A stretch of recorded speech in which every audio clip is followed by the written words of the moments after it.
All for joining us. I'm John Dale, Director of Movement Engaged, the social movement research hub of the Center for Social Science Research at George Mason University in Fairfax, Virginia.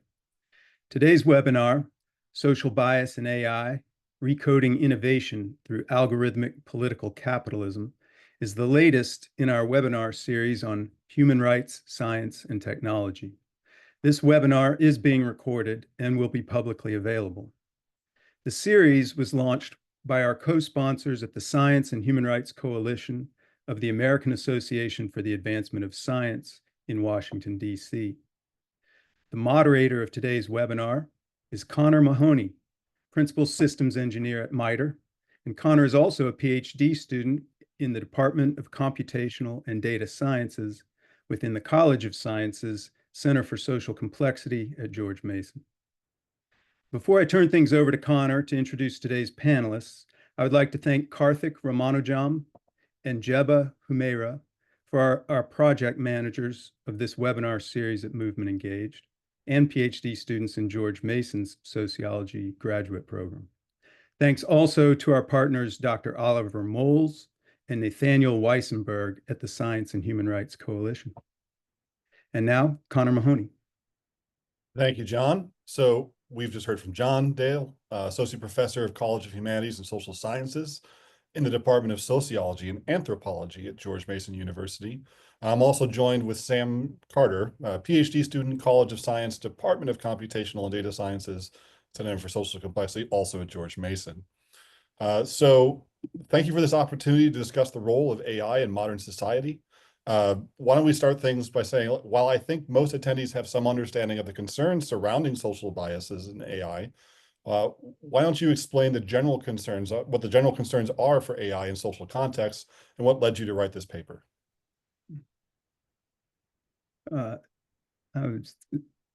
Is Sam, or did you want to respond? I can jump into it. Before I jump into the presentation itself, I could say, John and I talked about this. I was able to attend his digital transformation class. And in that discussion, we talked a little bit about evolving technologies and how those technologies don't just change individual sectors in which they are deployed. They have impacts across the entire society writ large. And further research could be, discussed in this way of like, how do we interrogate what that looks like? What are the proposals that we could kind of push to look at this from a more complex lens, and then discuss the layers and levels of that, recommendations about how we could move forward in a healthy way. And I could, jump into the presentation now, or sure. Why don't we transition to the presentation, Sam? Okay, let's do it. I love the intro. All right, let me make sure I can share my screen. Everyone can let me know you can see this. Okay, hopefully it is presenting. Can everyone see that? On my side, Sam, yes. Okay, let me kick into it. Okay, so we are talking about recoding innovation through algorithmic political capitalism. I know that sounds like a lot of words, so let me kind of work through the narrative that we're getting ready to talk through. We're going to talk a little bit about bias as a social condition. I'll intro this discussion about real world actual events, and then get into how we talk about bias. We talk a little bit about the value of diverse perspectives and its impacts, and then the leadership, the executive leadership in the technology sector, information sector. And then we talk more specifically about our approach with algorithmic focused or algorithmic political capitalism, and maybe some policy recommendations about using a complexity lens about how this would impact. And of course, for future research, some of our conclusions, where we kind of see this could go as a further analysis or interrogation of what we're talking about. We do have some appendices here. If it comes up in the questions of context, we did do research and dig into the digital infrastructure that makes up artificial intelligence, what that consists of, what does that mean. We did talk a little bit about optimization and feedback. That's where we get into like some of the extremism and radicalization that exist in certain sectors of the online world and how that is impacted by algorithmic influences. So without further ado, let me intro some things for you. Facebook in 2011 did an experiment. And this was published by Dana Boyd in 2016. And a part of that experiment that was so fascinating is they were able to manipulate news feeds of almost 700 English language users. Now, when I mean manipulate, what they were able to do is they broke the users into two groups. One group was exposed to reduced positive content, and another one was exposed to reduced negative content. That was a negation experiment. They would trace an emotional spread and the effects of individuals and how people catch emotion. This was the emotional contagion discussion. Users had a chance of like between a range of 10 to 90% of encountering posts with emotional content. And they were able to see that people are somewhat influenced by the things in which they see in their news feeds. This is incredible, right? Like, so this interrogates a deeper discussion about Facebook's ability to manipulate user emotions through algorithmic adjustments. Now, they didn't push it, they just turned the knob down. One of the reasons why this is absolutely fascinating as a part of the research is because this happened in 2016. In 2016, the big discussion about how much influence Facebook had on the 2016 elections. Fast forward to 2024, for those nerds keeping track of, constant interrogation, just recently Meta released, I want to say it was around July, published 3 papers about the 2020 election because they're, again, Facebook's interrogated. Facebook and Instagram, and in their results, they proposed that news feeds did not change their attitudes about politics, the user's attitude about politics. So it did not nudge political behavior. Well, of course, social science researchers questioned that assessment, and there are researchers that proposed a counter argument that discovered that doing that experiment, which was over a 3-month time, this 2011 experiment, that or 2020 more specifically, let me take back the 2020 discussion that they said that they didn't influence it. Facebook made 63 emergency measures to counter political instability. And this was big in 2020. This was the height of COVID. This was a lot of interrogation during this time. But their thing was if Facebook made 63 emergency measures, then that result would produce an output that they did not change political attitudes because that was chosen. So this has a lot to do about just raise ethical questions about how much control or social control do we exert and give to social media platforms, and how much influence they have over actual human behavior. So let's go to another example as we talk to it in intro. The problem in Detroit. In 2019, Najir Park spent 10 days in jail. Najir was accused of shoplifting and hitting a police officer with a car at Hampton Inn in Woodbridge, New Jersey. Now, May of that same year, Michael Oliver was charged with a felony count of larceny. He apparently reached in on a phone, grabbed the teacher's car, reached in a teacher's vehicle and grabbed the teacher's phone, threw it, tossed it, cracked it, and was charged with larceny for breaking that device.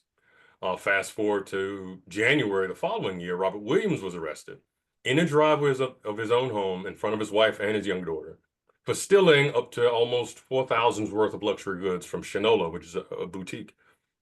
Now, what all these men had in common, each of these men were Black, and they were identified using Detroit's facial recognition software. They were released because they were wrongfully identified using the technology.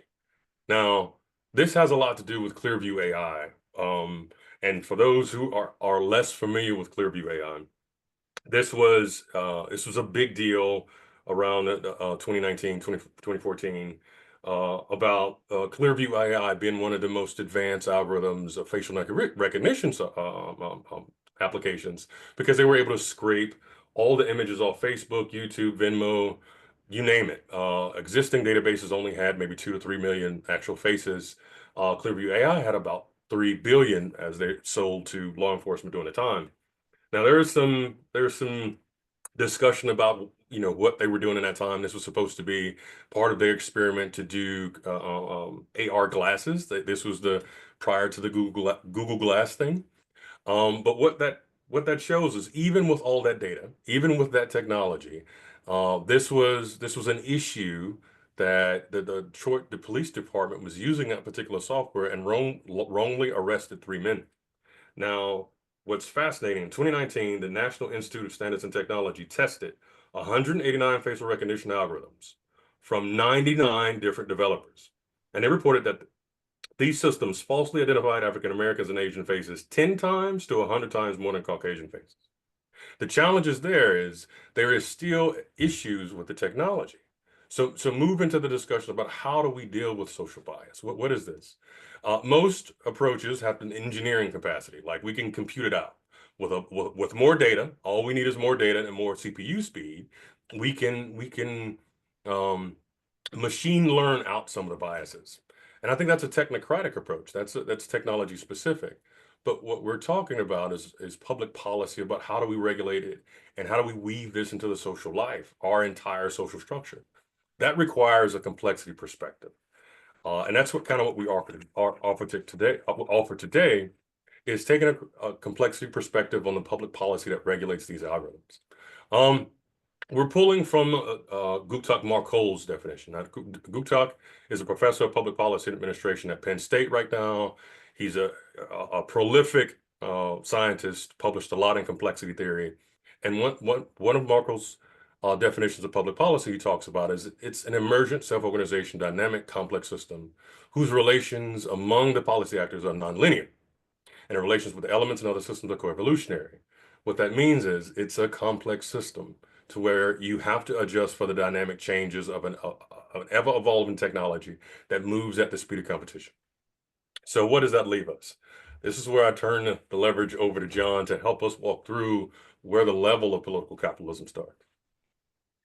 Thank you, Sam. So yes, we use this perspective, but combined with that of political capitalism.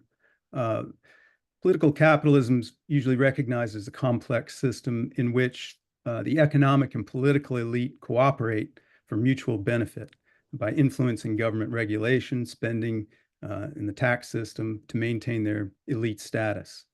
But political capitalism can be seen as a mechanism it often is seen as a mechanism used to subvert state governance structures and democratic institutions. However, we're drawing on sociologists Matthew Keller and Fred Bloch's work. They've recently proposed an alternative conception of political capitalism that includes what they call technology-dependent political capitalism. The idea is that in the wake of the Biden administration's bipartisanly supported Inflation Reduction Act and CHIPS and Science Act, that is massive federal government investment in technological infrastructure, the state is now new leverage vis-a-vis big tech, and legislators can mandate that their government funding be made conditional, allow for bicameral governance structures and corporations receiving funding to grant decision-making authority to workers, and empower local and state level authority to hold corporations accountable to the communities developing innovative technologies. We argue for further refinement of Keller and Bloch's strategy, leveraging concepts of Morrisol's complexity theory for public policy to provide an algorithmic focused political capitalism framework. Algorithmic political capitalism gives us methods to expose more novel ways to mitigate the harmful effects of algorithms, such as algorithmic bias, data exploitation in the knowledge economy, prejudice predictions, and the new unaddressed user biases that influence real-world decisions, obfuscate the separation of social power, and harm society. We'll do this by first exploring how bias exists as a social condition, not just a technical one, and how that bias influences early developments to modern day practices as a through line of social norms. We then explore the knowledge economy, the digital infrastructure that feeds artificial intelligence, the optimization and feedback response of today's network social platforms, and how they faltered as a compounded problem. We propose that algorithmic political capitalism could be leveraged to help address some of these challenges. Did you want me to continue? I think I'm going to save some more discussion on algorithmic political capitalism for later after Sam introduces a few more examples. Sure, Okay. Sam, why don't you take over? Okay, thanks, Connor. Yeah, so Bias is a problematic social condition that's enhanced by the algorithms, has some history. But let's talk a little bit about some of our foundational discussion in complexity theory and some of the scientists that have done some work. For those who aren't familiar, Thomas Schelling introduced the idea of segregation can be conceived as resulting from discriminatory individual choices. And those individual choices can be mediated by sex, age, class, language, color, taste, comparative advantage. Doesn't matter. Doesn't matter. It'd be small, minute decisions. And he simplified and analyzed this in a neutral twofold distinction and a measure of tolerance. Now, researchers have used Thomas Schelling's work to study urban development, city planning, organizational dynamics. The models of segregation have been used as far and wide. And when we think about this, we have to understand that Thomas Schelling's work from 69 to 68 happened during a critical time in the United States conversation about civil rights and racial segregation.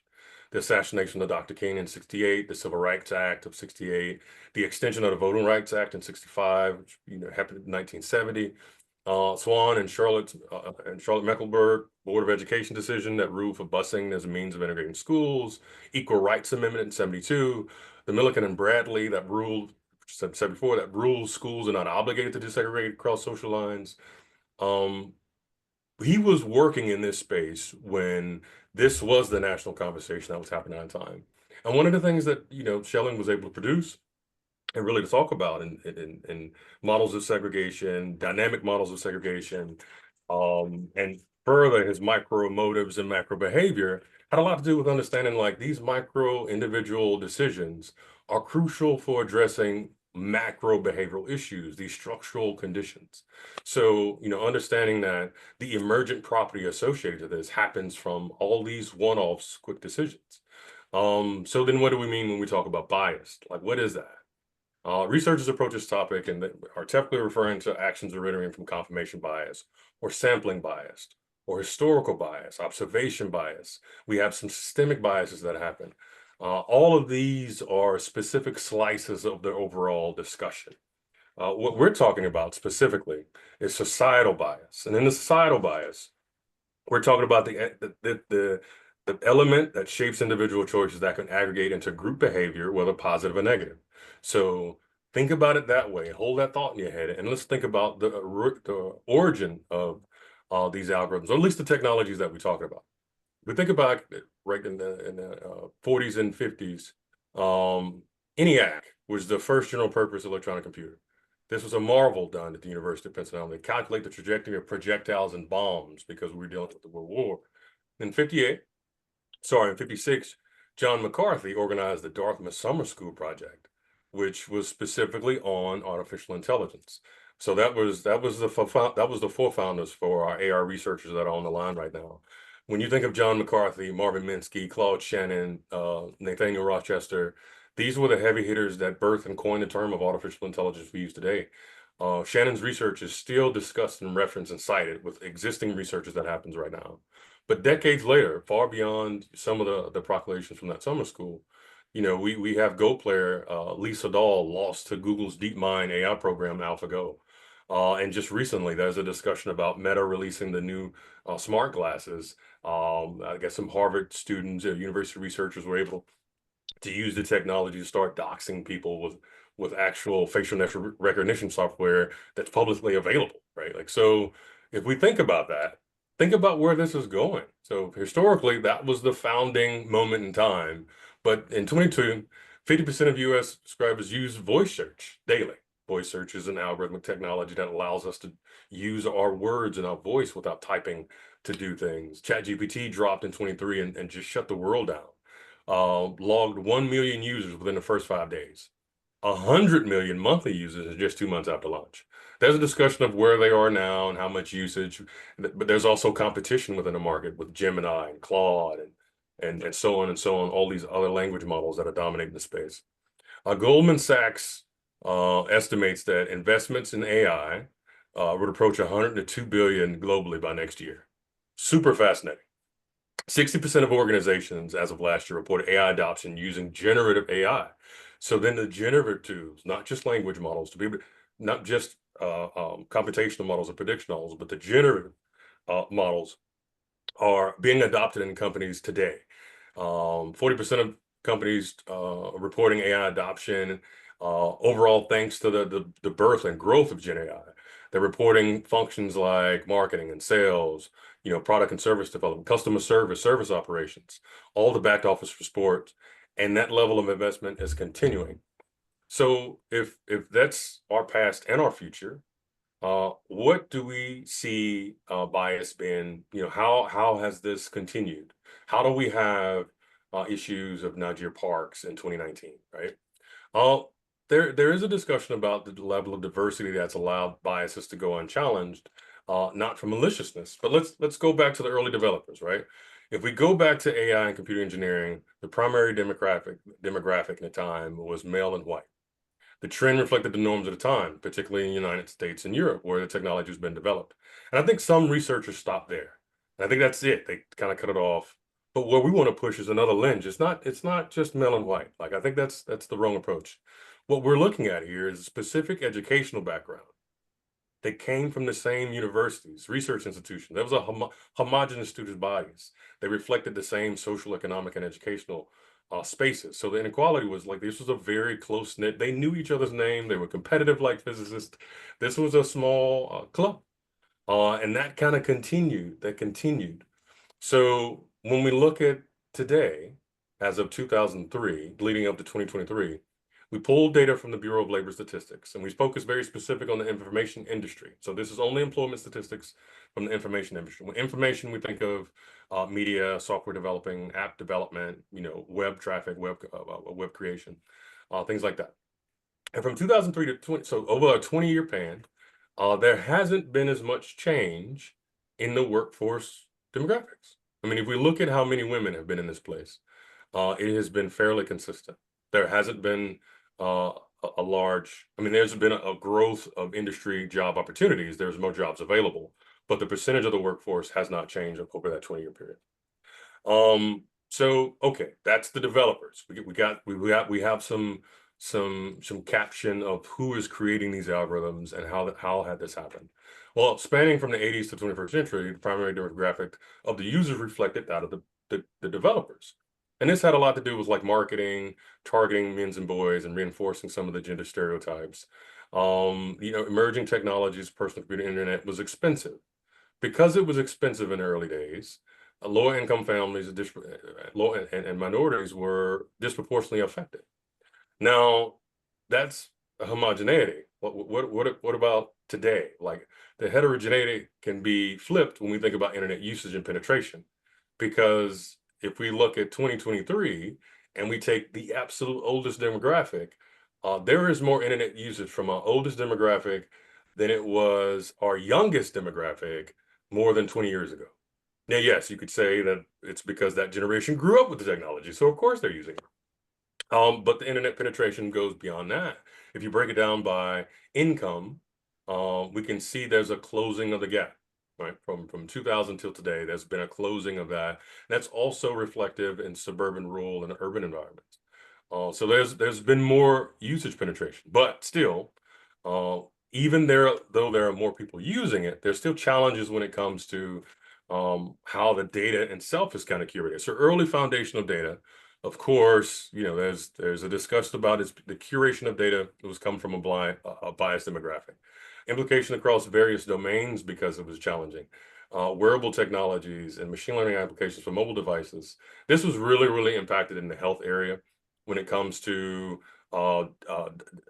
medical diagnosis and early treatments.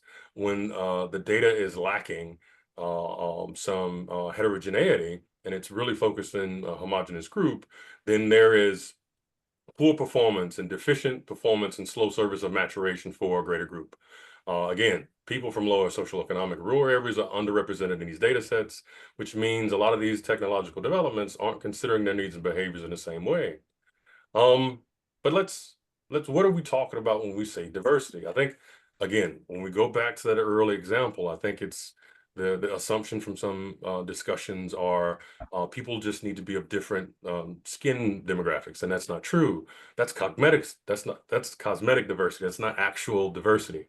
When we think about diversity, we think about this in a view of ecological systems, of how diversity in itself is a dependent behavior. There is some competition there, yes, but there's also reciprocity.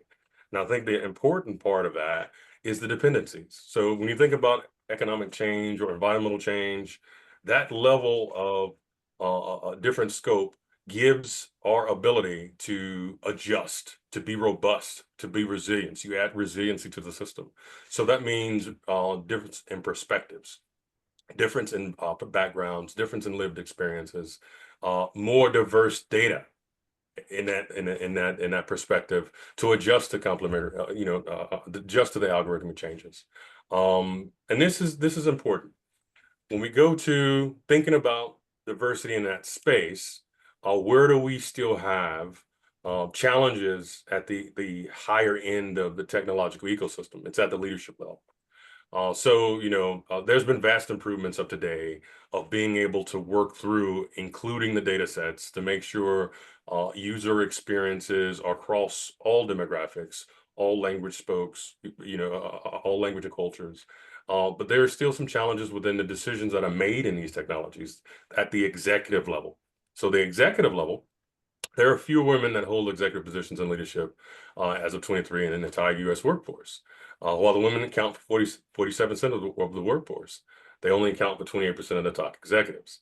Men account for 53 and 72 for all of the top executive across the entire workforce, but not just specific to this domain. And it remain underrepresented in the corporate pipeline. So here's a good point. As we were talking about this, we had some feedback from some other researchers to said that they did not trust that analysis. Part of that was in a discussion of the belief that women self-select. And this was, coming from them saying that there is a self-selection of women out of STEM-related fields or executive roles or executive positions, and choose to select administrative and clerical roles as of lifestyle. What we say, and what we dug into and what we discovered in existing research, and this is just coming from us. Pew Research has published stuff about this. McKinsey and Company has discussed it a lot, and we're using McKinsey's analysis now. Is that it's not that. There's a discussion specifically about the corporate pipeline and the leadership that allows women to be in executive positions. It has to work all the way up the pipeline. So if there is a discrepancy at the entry level and there's a discrepancy at the managerial level, then of course, as you feed up to a vice president opportunity or a senior vice president opportunity, then there is the fall off. So there's not a lot of women available in C-suite positions because we don't have them represented in full capacity all the way down the corporate pipeline. Now, this goes also to in venture capitalism investment. We think about make up 11% of investing partners in venture capital firms, and then 13% of VC goes to startups with women on a founding team. Then there is a discrepancy even in which we have corporate investment in this type of technology. The 30-year average of female share funding is 2.4%. That's nearly 3/4 of U.S. firms do not have a single female investing partner. Black entrepreneurs typically receive less than 2% of overall dollars each year. And by the 22, adverse market conditions led to 36% drop in VC funding. So at the executive level, there's challenge. But this is things that could be worked through. These are things that are being churned up and discussed, and we are working toward, and I'll say we, the royal we, in a sense of the market itself is trying to make some adjustments to account for. Here's one thing that's not being accounted for, and what we talk about is that one of the biggest biases in the development of this technology and how these algorithms are used, and that's that invisible bias. It's the user bias, right?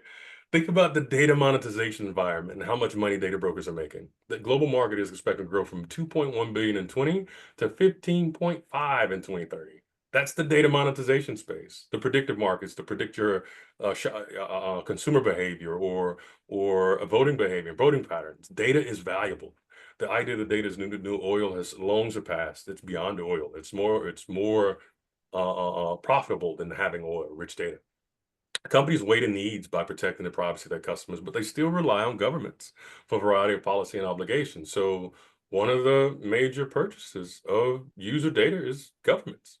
And they may leverage methods of persuasion and influence the companies that hold over that private data. So this is some Shoshana Zuboff's research that talked about surveillance capitalism and how surveillance capitalism has created an entire market that there is bias associated to how much the companies that collect all of this data, and then they have to release it, to their consumers who are buying that.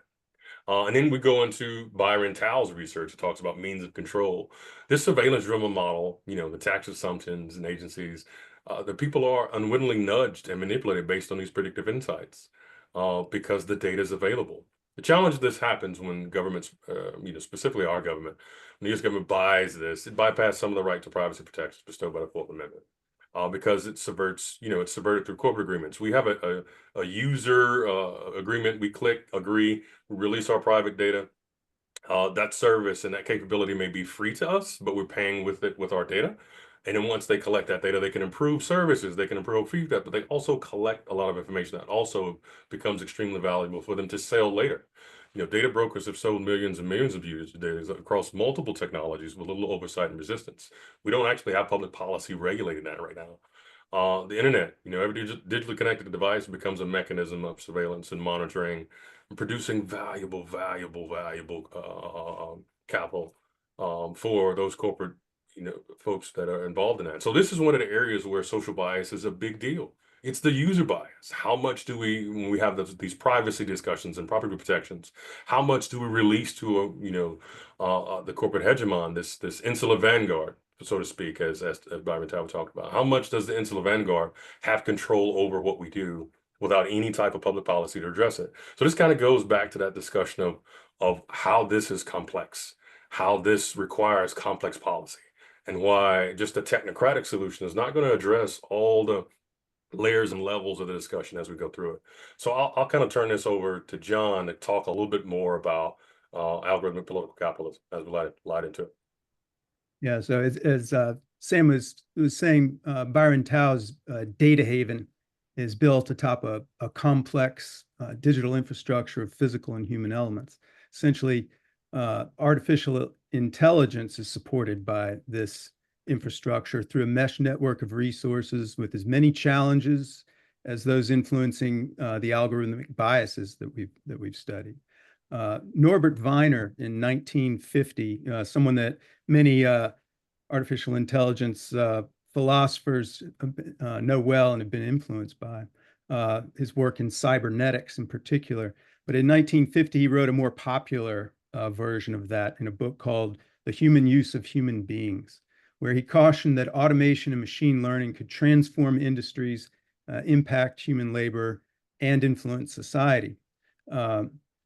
He was very concerned at the time about the ways this infrastructure could be misused if not well regulated. The physical infrastructure of mined earth materials, exploitation of personal user data, and an unregulated hegemonic power form an illusion of artificiality, as Kate Crawford argues, depending on or at least given the way it is currently organized, artificial intelligence is neither artificial nor intelligent.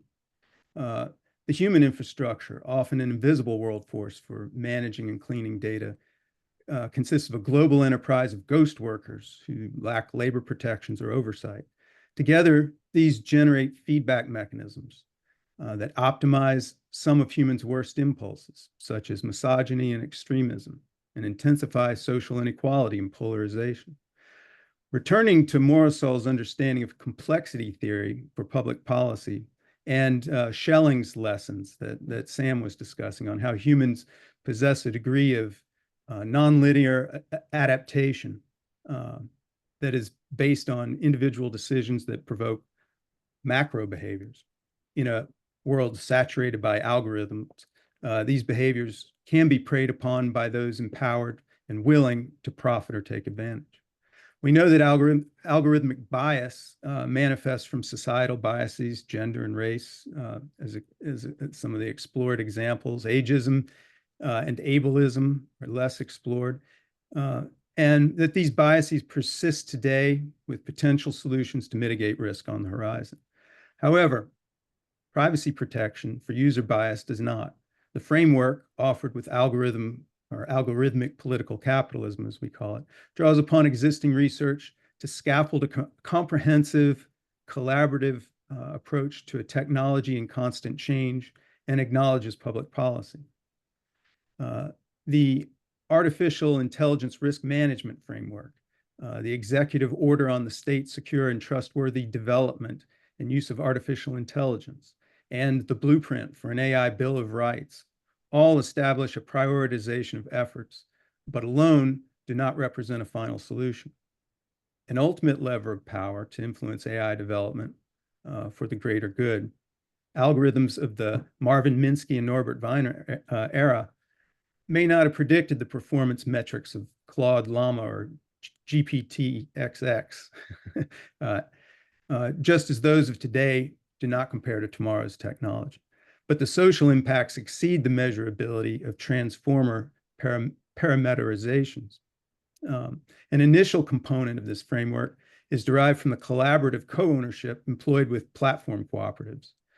Platform cooperatives is just one example, are a combination of cooperative economic structures atop digitally connected multimedia platforms where a cooperative can be understood as an autonomous association of persons united voluntarily to meet their common economic, social, and cultural aspirations through a jointly owned and democratically controlled enterprise. And platforms are the online applications or websites used by individuals or groups to connect with one another or to organize services. These new platform cooperatives are committed to polycentric governance. They're committed to, in other words, democratic decision-making, and build these principles into their co-ops while also sharing in the ownership of the data and determining together what would be done with that data. In India, especially in the state of Kerala in the south, cooperatives were initially, cooperatives in general, in the north in India, were initially the product of British colonialists and heavily concentrated in things like agriculture and credit provision and the dominant informal sector in general.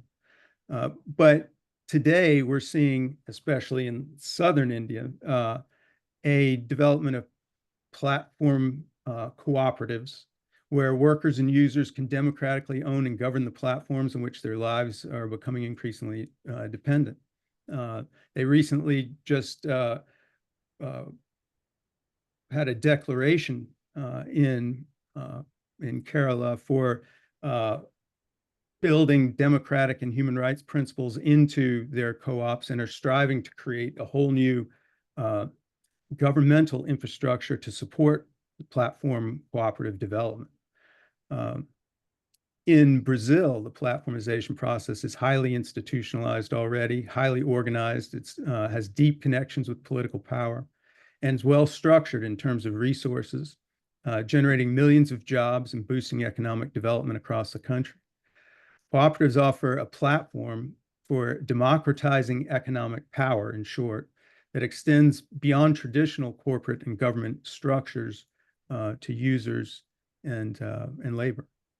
That level of ownership and agency informs decision-making and establishes a more transparent arena for modification, optimization, learning, and advancement. And platforms owned by Uber and Airbnb disrupted traditional business models where now platform cooperatives like Fairbnb.coop and Stocksy can advance worker-owned cooperatives designing their own apps-based platforms and fostering truly peer-to-peer ways of providing service and things. And in fact, alternatives to Uber, we find many of the workers on those platforms, part of the cooperative ownership, are actually making higher wages. So this isn't, this is actually more economically viable in some regions for these workers. Yet cooperatives alone can't address the algorithmic biases that threaten American democracy. Other tools are needed. Returning to Keller and Block's New Levers of State Power, where they explore how innovation and corporate research and development in the United States have grown dependent on state-sponsored capital investment. We see it's due to the technological complexity of modern innovation where expensive multidisciplinary expertise is needed across a wide array of research, and which best supports startup ventures and cross-organizational collaborations for more advanced breakthroughs.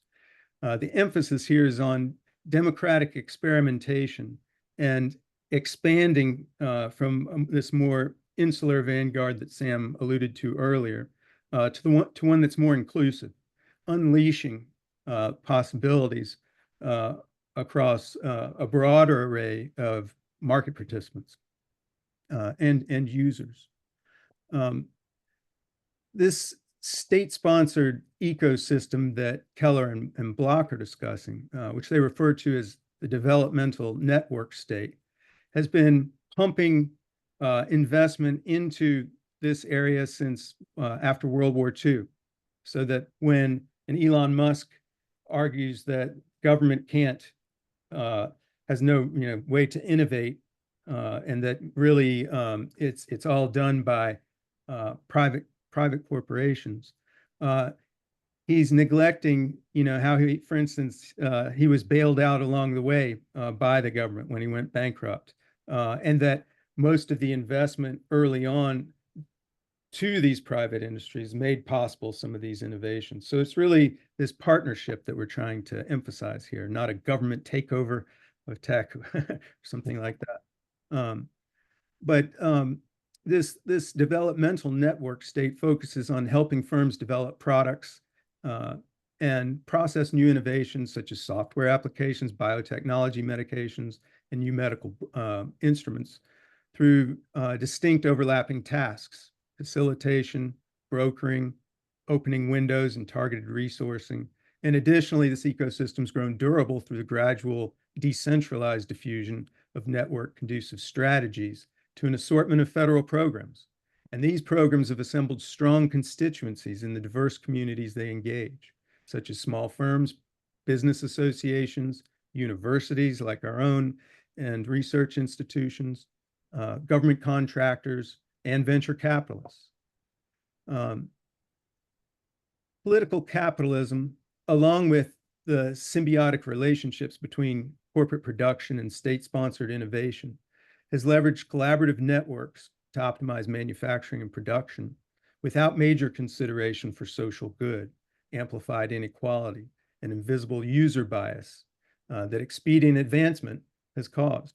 And they offer a way to mitigate this societal concern through conditional legislation, corporate regulation, and federal and state and the federal and state levels, and unionized support for workers and laborers. I think Sam is going to be talking to us a little bit about some of our proposals moving forward. I'm not sure how much time we have left here. Connor, can you give me a time check? Yeah, we've got about 30 minutes left. That includes about a 5-minute break at the end for closing thoughts. So you're good. Okay, good then. So in place of Riley and Brenner's new political capitalism, which I talked about in the introduction, we pointed out that Keller and Block have suggested this alternative concept of technology-dependent political capitalism for understanding the dynamics of contemporary capitalism and the new levers of state power in the United States. And essentially, we're refining this concept tailored for algorithms evolution, their dispersion across social life, and future uses of yet unimagined algorithm-focused political capitalism leverages state, corporate, and community organizations to address societal bias and inequalities while deepening democratic relations and practices within our digitally transforming political economy, along with technological achievements. This framework does not promote a stifling layer of bureaucracy, as some might imagine, an original driver that spawned the developmental network state, but it leverages the bureaucratic levers that have spawned innovation and does so in a way that empowers those most affected by its results. So leveraging what we discussed on complexity theory of public policy, the origins of algorithmic bias, the invisible bias of users, and the developmental network state, this following framework could inform policy at the state and local levels, and Sam's going to talk about that. Yeah, happy to jump in. And when we think about this, right, we're taking this framework and we're trying to give an actual example of how this would be used.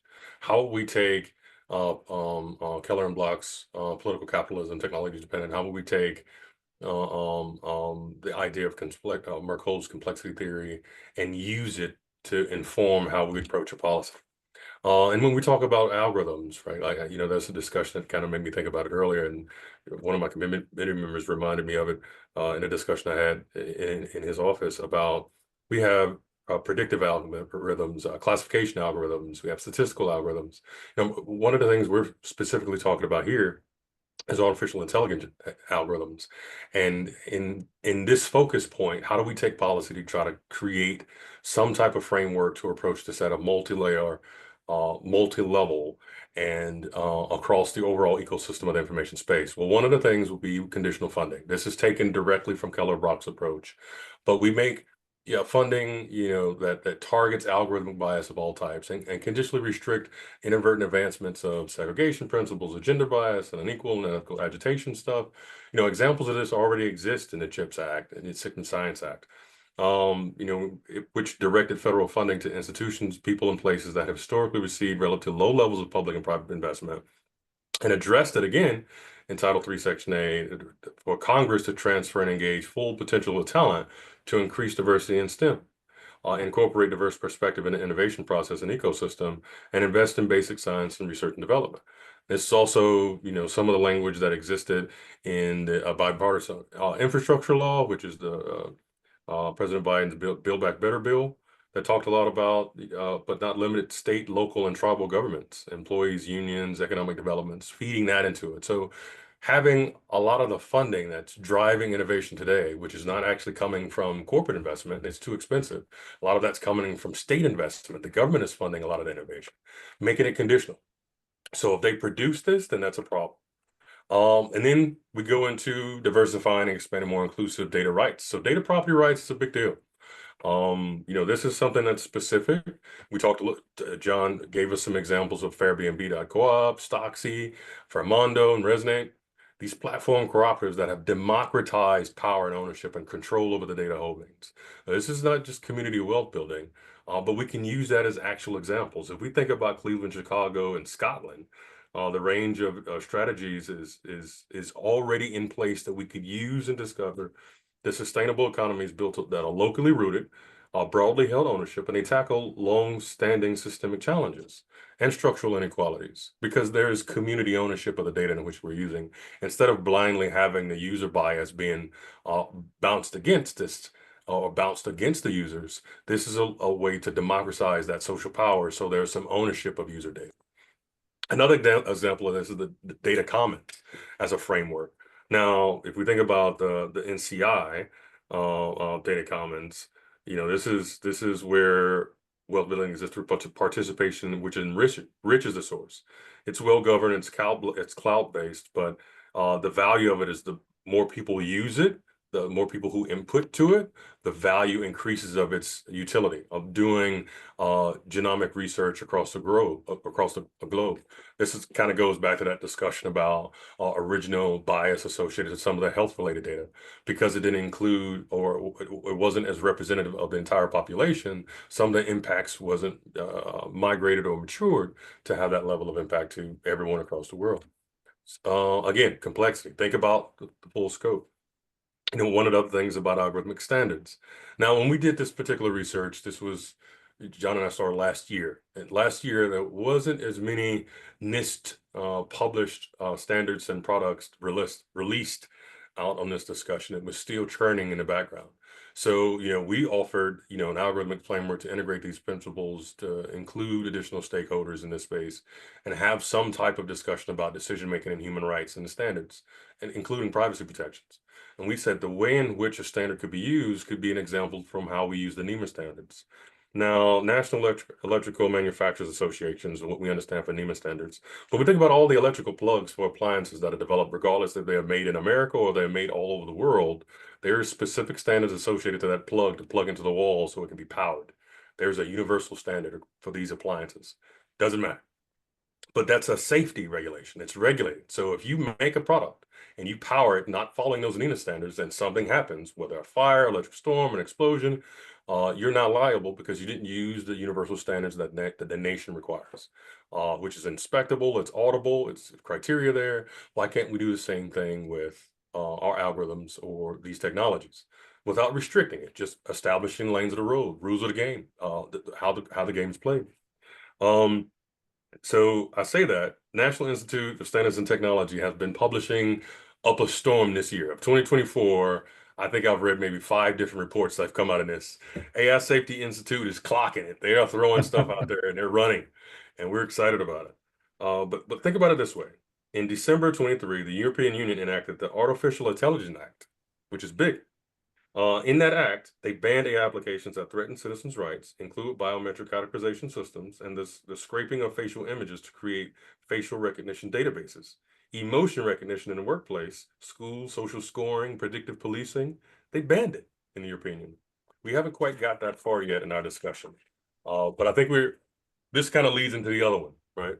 The federal education standards to kind of prepare, inform, and educate society on the potential harms of algorithms, and how AI can be, harmful for discrimination practices, yada, yada, yada. It's moving faster than our public understanding. So we don't know what we don't know.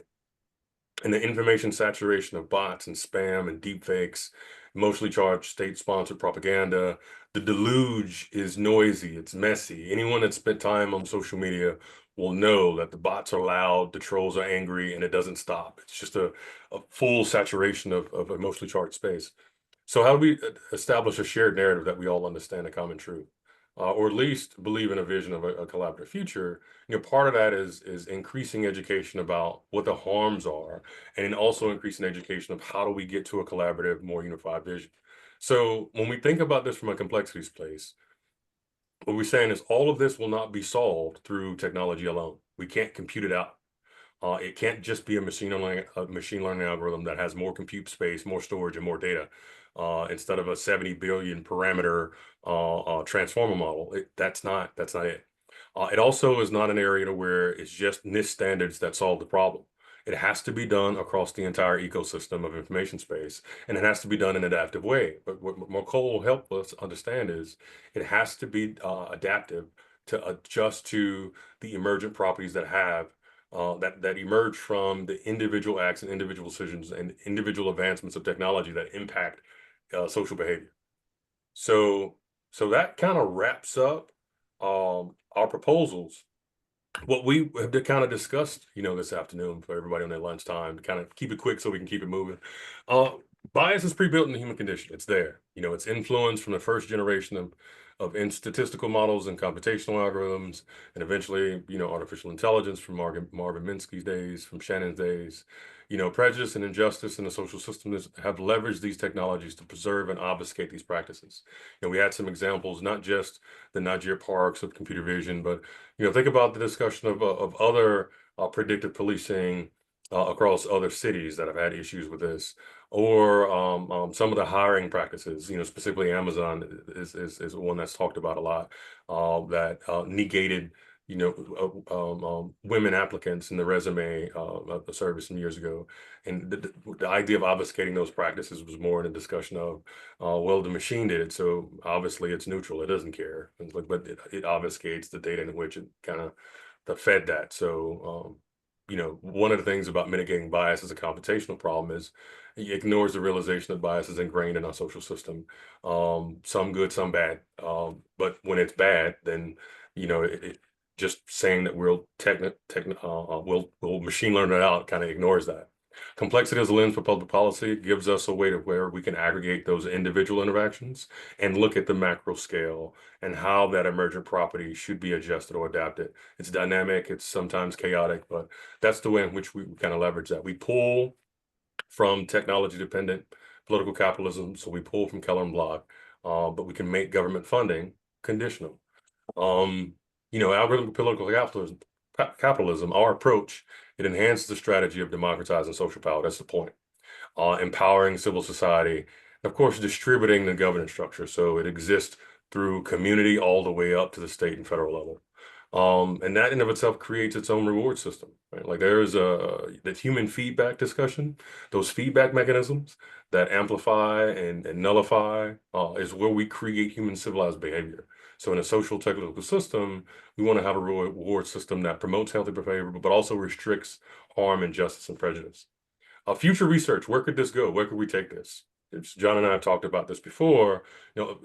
Ways in which we could kind of continue down this road is kind of investigate community, local, and state mitigation policies. What's happening at the local level, and what of those local level policies could be scaled to, a state level approach, or maybe a national level approach, or maybe a global, standard, something similar to NEMA. If you're going to operate in America, it doesn't matter if it's manufactured across the pond. How does that work? Investigate that more further. Collaborative research and experiments, democratic experiments that are already existing, like the platform cooperatives that are happening in India.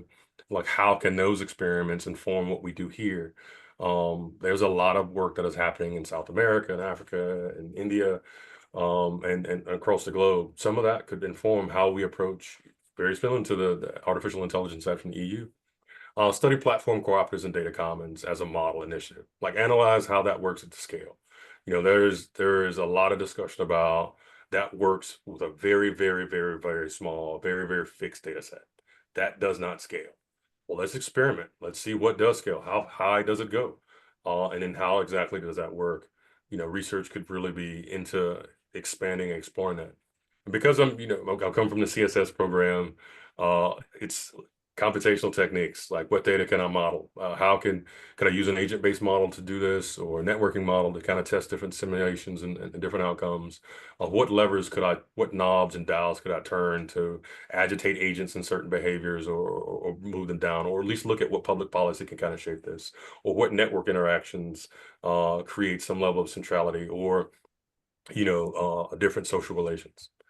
So I think that captures it. Awesome. Thank you so much, John and Sam. We've got about 20 minutes remaining on this forum. Two things. I'd like to make sure that I open the floor up to audience questions and answers.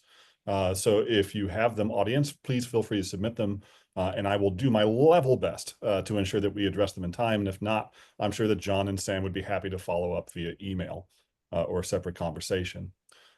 So while we're waiting for that to populate, I do have a couple questions I'd like to kind of float past you. First off, fascinating research. I'm going to play devil's advocate to start with.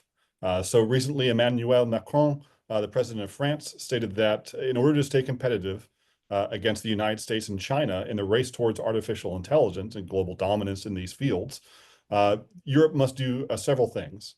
The first of which is increased state-sponsored funding, I think kind of along the lines of what we talked through here, in the basic technologies and research and development.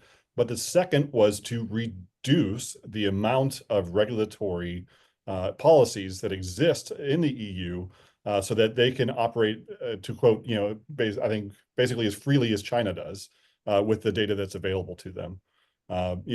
Again, as a devil's advocate, we have to worry about, it does feel like we are in a technological arms race right now. And the concern from industry would likely be that, adding any type of regulatory control would slow us down. How would you counter that argument? I can speak to that a bit.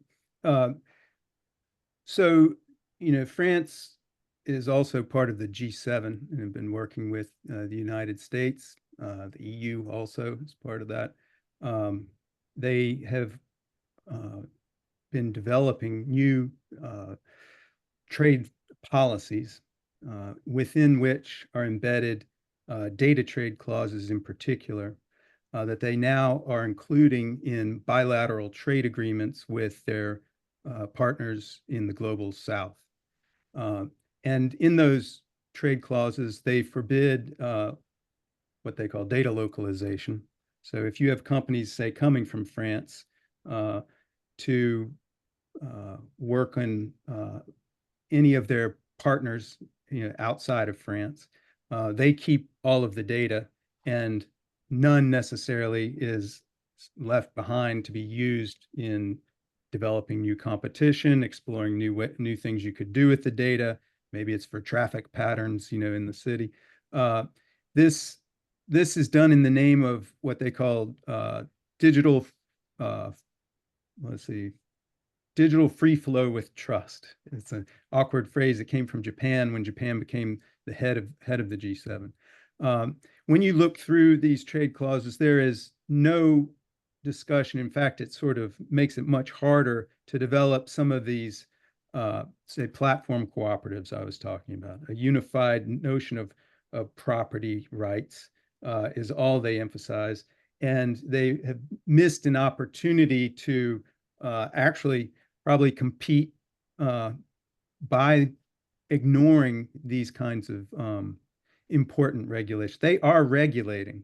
Data free flow with trust isn't not non-regulation. It's now setting the ground for competition moving forward. They're using regulation to create the terms of the market to their advantage. That's true, or what they imagine to be their advantage. But if you take seriously what Sam and I have been arguing today, you might say that they're shooting themselves in the foot in the long run. Thanks. Excellent. So let's take a question from the audience. So I have a question from Lester Kurtz. How do these biases accumulate over time and across spheres? I'm thinking of tracing the economic impact of cumulative discrimination by Rebecca Blank, who argues the trajectory of an individual's life opportunities is shaped by incidents in discrimination over time. Is there something similar with happening with algorithmic biases? I'll jump on this one, Dale, if you don't mind. Yeah. Yeah, I think, there are things that are happening on both ends in the discussion of this as we research it. On one end, there are things that are longitudinal happening that started from the beginning that are kind of still as a through line with the way some of the technologies mature.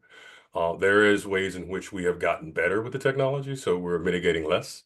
We are moving things into the open discussion forum. People are talking about them more, and because we are talking about it more, let's look at computer vision as an example. Joy Bellomamu, she's a Dr. Bellomamu, who's a researcher that did coded bias, if you saw that Netflix special, but her research, very specific, talked about computer vision, specifically from Amazon Technologies, a lot of the other big industries doing that particular work, and how the performance of that was ingrained of how the data was collected. And that data was collected over a period of time. And it was very specific of one particular demographic. It was why those machine learning algorithms were performing so poorly against dark faces. That sense hasn't been a problem as much. I mean, yes, we have the, Nudger Parks and the Michael Oliver issues of 2019, but a lot of the facial recognition software has improved.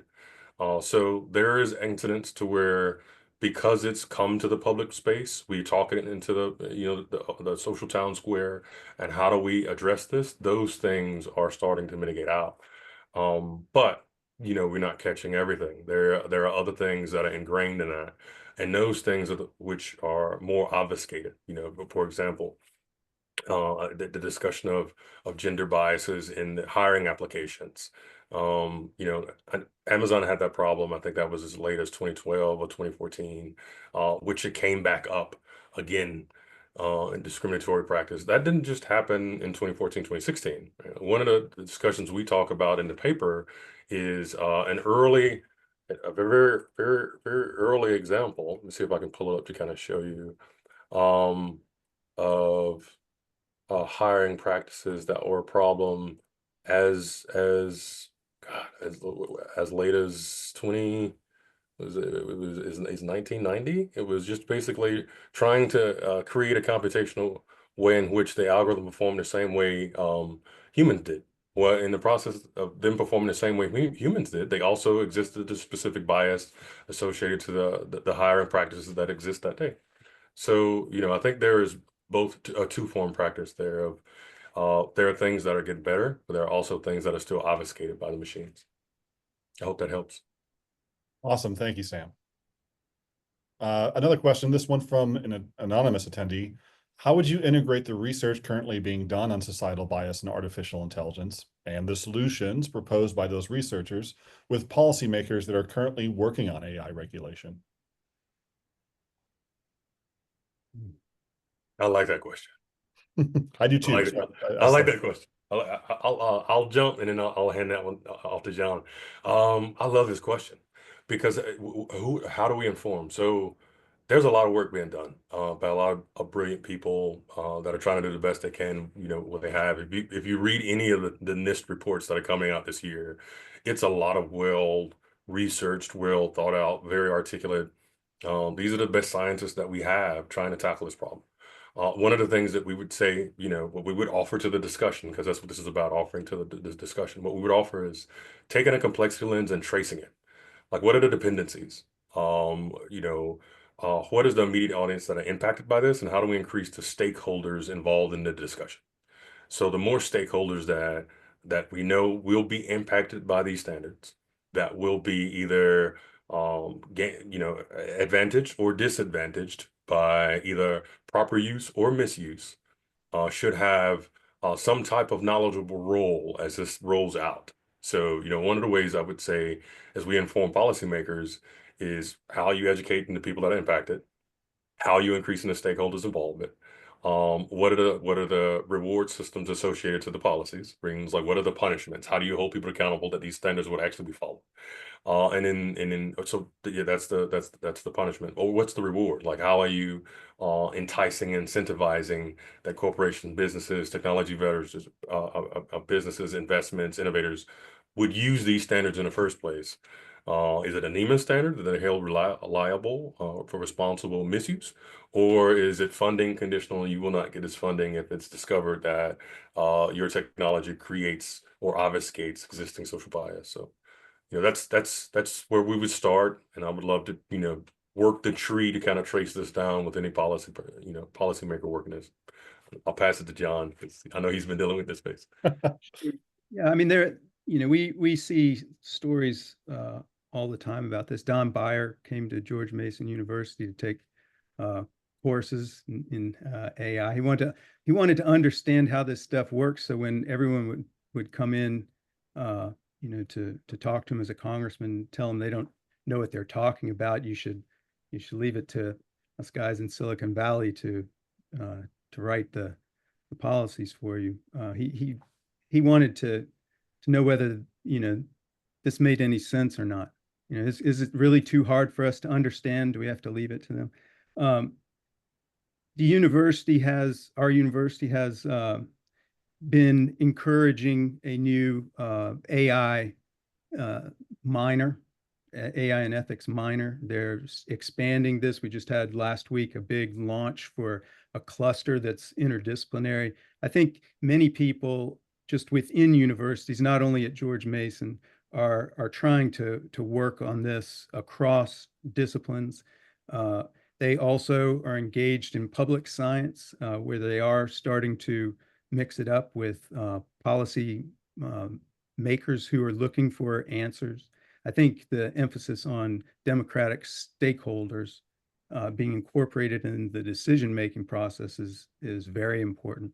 A lot of this R&D, as we were discussing earlier, now has been outsourced to universities, and it's been the case for a very long time. And so we do have a stake in this. We've developed the public interest technology network that many universities are starting to join in order to commit to developing the technologies they are on their campuses, and doing so in the public interest. And they're creating networks of discussion around that to figure out how to not only share resources, but share lessons about what they're learning. What are they learning from their institutional review boards as we face new ethical dilemmas we've never faced before because of some of these new digital technologies like AI. That's, I guess, there's a start. I don't know if that's exactly what our anonymous questioner meant by engaging public policy here, but that's what I would suggest as a start. Start where you are. There's a lot to do. So one last question, I think. So we have a question from Samantha Lawrence, who wants to know, does a commonplace system exist wherein AI creators can evaluate their work for bias? And if not, then would the creation of such a system actually work, and how so? I think this is things that are being developed. Now, I was just recently giving a familiarity with something called the AI toolkit. It's a DoD process that happened at the um, chief chief data and artificial intelligence office for the DoD out of the CEO's office. And one of the things they produced was a responsible AI toolkit. It's basically a framework to how to evaluate risk assessments in the development of the technology. And what's really fascinating about this is for those computer engineers that are or computer programmers that are on the line right now, we can remember the change of SecDevOps instead of just DevOps. There was a discussion about hardening your software applications in the development stage, in the design stage, and not doing it post.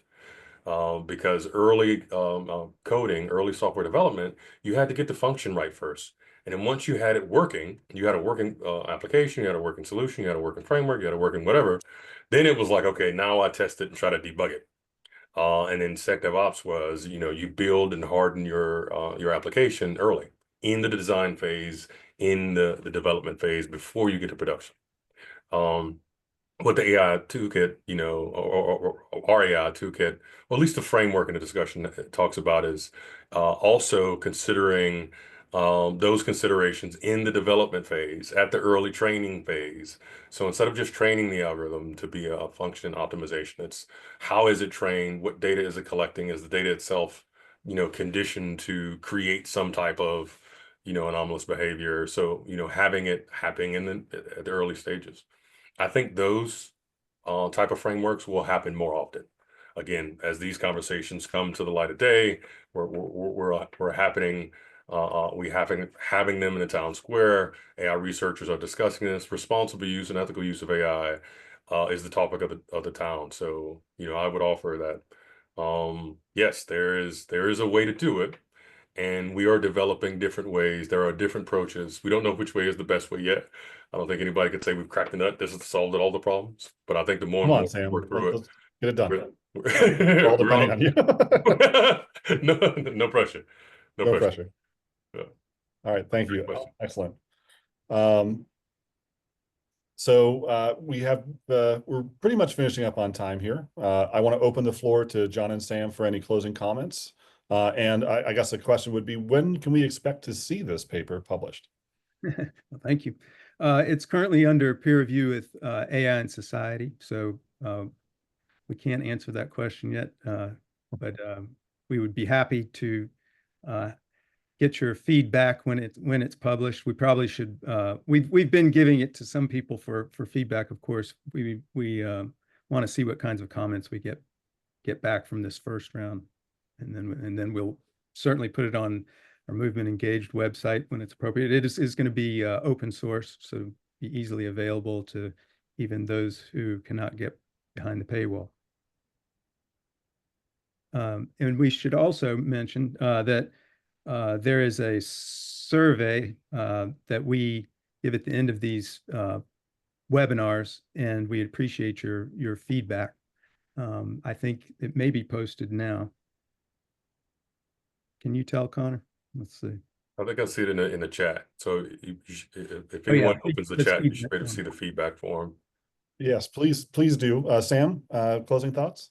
Um, I'm happy to be here today talking about this topic. This was a good opportunity, kind of to share our research, share what we've been working on for the last year.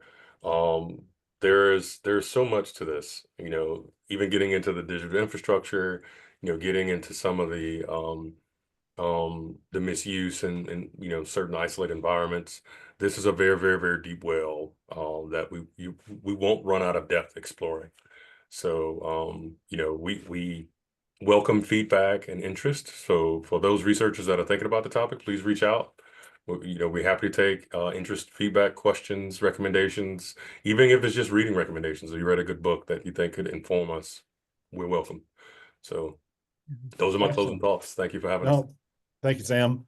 I think that closes out our session. I want to thank obviously John and Sam for taking time out of their schedule to have this conversation. I also want to thank everybody who showed up in the virtual audience and attended and provided those excellent questions. For this and other webinar recordings, please visit the AAS Science and Human Rights webinar series. You'll see the link there in your chat. We look forward to future engagements and deeper discussions on these momentous changes that are happening in our society fed by technology, and how we can best adapt our society to thrive in this new environment. Thank you, everybody, for your time. I'm Connor Mahoney, and that closes out this webinar. Thank you, Con.